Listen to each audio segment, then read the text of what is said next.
Hello guys, welcome to my channel quiz वाली। आज के टॉप 8 क्वेश्चन डिस्कस करते हैं। और अगर आप किसी भी कॉम्पिटिटिव एग्जाम्स की तैयारी कर रहे हैं तो ये आपके लिए यूजफुल होंगे। Let's start. क्वेश्चन 1। CGWB केंद्रीय भूमिगत जल बोर्ड की 2024 रिपोर्ट के अनुसार वार्षिक भूमिगत जल रिचार्ज कितना है? तो भूमिगत जल रिचार्ज क्या होता है? जो बारिश या अन्य स्रोतों से भूमि के अंदर जल जाता है। ठीक है, ये हमारा आंसर है 446.9 BCM। इस क्वेश्चन के बारे में डिटेल में डिस्कस करते हैं।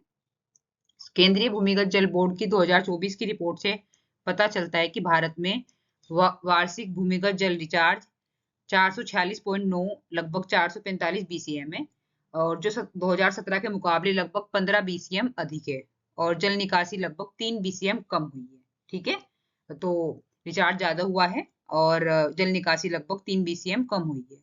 और रिपोर्ट बताती है कि लगभग 73% जल ब्लॉक सुरक्षित श्रेणी में है और 60.4% भूमिगत जल निकासी की गई है। ठीक है, 446 जिलों में जोखिमपूर्ण नाइट्रेट स्तर भी दर्ज किए गए हैं। ठीक है, विशेष रूप से राजस्थान, कर्नाटक और तमिलनाडु में। ठीक है, ये इन तीन में विशेष रूप से किए गए हैं। और नाइट्रेट स्तर क्या होता है? पानी या मिट्टी में नाइट्रेट की मात्रा जो अधिक होने पर स्वास्थ्य और पर्यावरण के लिए हानिकारक हो सकती है, ये आप याद रखेंगे। और भूमिगत जल रिचार्ज मैंने बता दिया आपको। भूमिगत जल निकासी कुएं, ट्यूबवेल आदि से, नल वगैरह से गाँव में जमीन के अंदर का पानी बाहर निकालना। ठीक है, और BCM क्या होता है? बिलियन क्यूबिक मीटर, जैसे पानी की माप की ये एक इकाई है। और 1 BCM इज इक्वल टू 1 अरब घन मीटर पानी। ये आप याद नहीं भी रखेंगे तो चलेगा, बस ये इतना याद रख लीजिए कि ये पानी की माप की इकाई है। ठीक है, नेक्स्ट क्वेश्चन गाइस। रुद्राष्ट्र ट्रेन की लंबाई कितनी है? तो ये एक मालगाड़ी है जो भारत में शुरू की गई है, और ये एशिया की सबसे लंबी ट्रेन है। ठीक है, मालगाड़ी है। इसकी लंबाई है 4.5 किलोमीटर। थोड़ा डिटेल में समझते हैं इस क्वेश्चन के बारे में।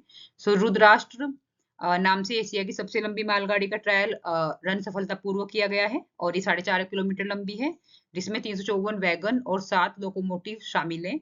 और इस गाड़ी ने 209 किलोमीटर का सफर 5 घंटे 10 मिनट में किया है। ठीक है, और इसका उद्देश्य क्या है कि माल परिवहन को तेज, कुशल और संसाधन बचत करने वाला बनाना है। तो आप उद्देश्य याद रख लेंगे, और नाम क्या है ये याद रख लेंगे। एशिया की सबसे लंबी मालगाड़ी है, याद रखें। Next question guys. किस प्रकार के देश प्लास्टिक उत्पादन पर प्रतिबंध के पक्ष में नहीं है? ठीक है, तो कौन से देश प्लास्टिक उत्पादन की प्रतिबंध में नहीं है? तेल उत्पादक देश। ठीक है, और तो अभी एक बैठक चल रही है ये, और इसमें कुछ देश प्लास्टिक उत्पादन के पक्ष में है और कुछ उसके विपक्ष में है। तो थोड़ा डिटेल में समझते हैं इस क्वेश्चन को, ताकि थोड़ा क्लियरिटी आए आपको। या अंतरराष्ट्रीय वैश्विक प्लास्टिक प्रदूषण संधि प्लास्टिक ट्रीटी पर INC 5.2 वार्ता 5 से 14 अगस्त 2025 को जेनेवा में चल रही है। इसमें 184 देश के प्रतिनिधि हिस्सा ले रहे हैं। प्लास्टिक उत्पादन पर प्रतिबंध के प्रस्ताव को लेकर देशों में मतभेद बने हुए हैं। तो समर्थन करने वाले 100+ देश हैं।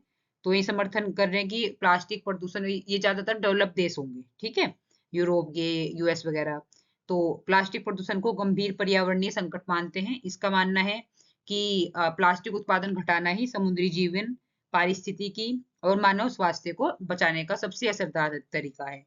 जबकि जो विरोध करने वाले देश है वो डेवलपिंग कंट्री हैं। ठीक है, या अंडर डेवलप है। इनकी अर्थव्यवस्था पेट्रोकेमिकल उद्योग पर निर्भर है। उत्पादन घटाने से इनकी आय, रोजगार और निवेश पर सीधा असर पड़ेगा। ठीक है, तो इसलिए ये एक स्वैच्छिक कदम है, वॉलेंटरी मेजर्स है, या रिसाइकलिंग पर ज्यादा जोर देते हैं बजाय उत्पादन घटाने के। IUCN ट्रैफिक रिपोर्ट 2025 किस विषय में सराहना करती है? यह मजबूत निगरानी और सर्विलांस में की सराहना करती है। ठीक है, और राइनो के बारे में, गैंडे के बारे में। ठीक है, कि उनकी संख्या घट रही है, बढ़ रही है, और ये उनकी निगरानी और सर्विलांस को ध्यान रखती है। IUCN ट्रैफिक की रिपोर्ट 2025 के अनुसार भारत और नेपाल की वन्यजीव निगरानी व सर्विलांस गतिविधियों की सराहना की गई है, जिससे गैंडे के शिकार में कमी आई है और उनकी आबादी बढ़ी है। ठीक है गाइस, नेक्स्ट क्वेश्चन। नया इनकम टैक्स बिल 2025 कौन सी नवीन व्यवस्था इस बिल में शामिल है? हमारे ऑप्शन है कैश पहले भुगतान, फेसलेस डिजिटल असेसमेंट्स, टैक्स गणना का हाथों से तरीका, tax return manual filing. So correct option is faceless digital assessments.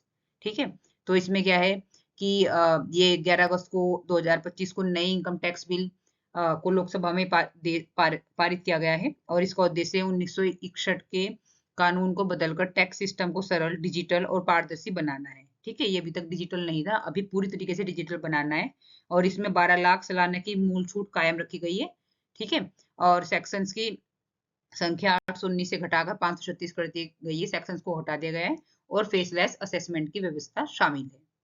Next question guys, मंत्रालय ने 11 अगस्त 2025 को environment protection management of contaminated sites rules 2025 नियम कब अधिसूचित किए गए हैं? सो करेक्ट ऑप्शन इज 11 अगस्त 2025। सो अगस्त में ये किए गए हैं। थोड़ा डिटेल में समझते हैं इसके बारे में।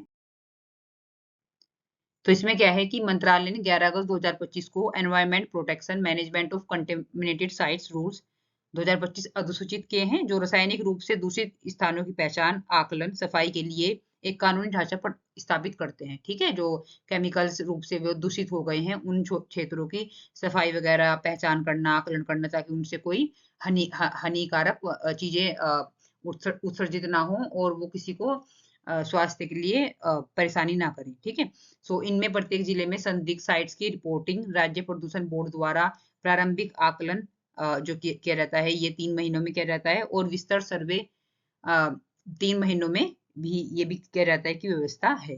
ठीक है, so next question guys, WHO ने वर्ल्ड हेल्थ ऑर्गेनाइजेशन ने हेपेटाइटिस डी को किस रूप में वर्गीकृत किया है? सो हमारे ऑप्शन से संक्रामक रोग, जो आपस में हाथ पैर लगने से भी, या जैसे कोल्ड वगैरह होता है उससे संक्रामक रोग बोलते हैं, जैसे कोविड था हमारा। और ये होता है कार्सिनोजेनिक, ये होता है जो कैंसर के लिए को मतलब फैलाता है। ठीक है, गैर विषाणु जो फैलते नहीं है और स्वाभाविक, ये नेचुरल है। ठीक है, सो ये जो हेपेटाइटिस बी है ये एक कार्सिनोजेनिक है, ये आप याद रखेंगे। और सो डब्ल्यूएचओ ने जुलाई 2025 में हेपेटाइटिस डी को मानवों के लिए कार्सिनोजेनिक कैंसर कोजिंग घोषित किया है और साथ ही अधिक देशों में हेपेटाइटिस योजना, बी परीक्षण और जन्मदिन डोज वैक्सीनेशन के विस्तार की जरूरत पर भी जोर। Next question guys, and this is last question, World Tribal Day हर साल किस तारीख को मनाया जाता है? सो करेक्ट ऑप्शन इज ये हो जाएगा हमारा 9 अगस्त। दुनिया भर में अंतर्राष्ट्रीय आदिवासी दिवस 9 अगस्त को मनाया जाता है और इसका विषय क्या है? Indigenous peoples right to self determination और a pathway for food security and sovereignty. ये आप थीम भी पूछी जा सकती है, इसे आप याद रखेंगे। जो आदिवासी लोगों के अधिकार, खाद्य सुरक्षा पर जोर देता है। भारत में लगभग 47.5 करोड़ आदिवासी लोगों में से 10.5 करोड़ की हिस्सेदारी है। ठीक है, so thank you so much guys, please मेरे चैनल को लाइक, सब्सक्राइब और शेयर कीजिए और thank you so much guys, कल मिलते हैं।